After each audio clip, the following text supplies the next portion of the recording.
Good morning. Good morning. બોલ ને. કાલ તો ધાબા ઉપર કોક જબરા કૂદકા મારતા હતા ને તમે. ચોક્કસ કૂદકા મારતા હતા. આપણા બાજુ આ ડીજે મિલ ભટતા હતા બાબુ બે. ગમના ગીતો વાગતા હતા ને ઊંચા થઈ નાચતા હતા ને.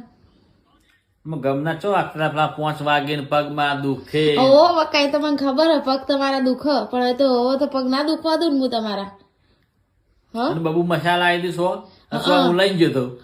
ઓ બધા ભાઈબંધો ભેરા થઈને ચેવા ડાફેરા મારતા હતા જોન તો અવરા હવરા ડાફેરા મારતા હતા. પતંગ કપે આવતી ને ડાફેરા. ઓ પતંગ તો કોણ અત્યારે જોવો જ છે પતંગ કોઈ જોતું જ નહીં રવા દે જોવો તમે. આપડે તો પતંગ દોરી તો લાયા નતા. શું લાયા હતા? તે પતંગ ના દોડા નતા લાયા એટલે તમે બીજે ડાફેરા મારતા હતા ને પતંગ ના દોડા લાયા. ડાફેર માં હતા પતંગ આવતા બે પતંગ આપડા હાથમાં જતો છે. હવે કોક તમે ધોવામાં ધાબા પર જોતા હતા હું જોઈ રહી તમને 2 વાર આઈને જોઈ જઈ હતી. હું તું જો જોવા આવી નહીં બકા તું ઘરમાં હતી. હાર બંધો બસ ચૂપ. બીજી બધી આવી બસ વાતો કરી દે. બંધ થઈ જજો ન તારામ જવું જતું રહો. અવળી માથા કોઈ નહીં કરવા જોડી.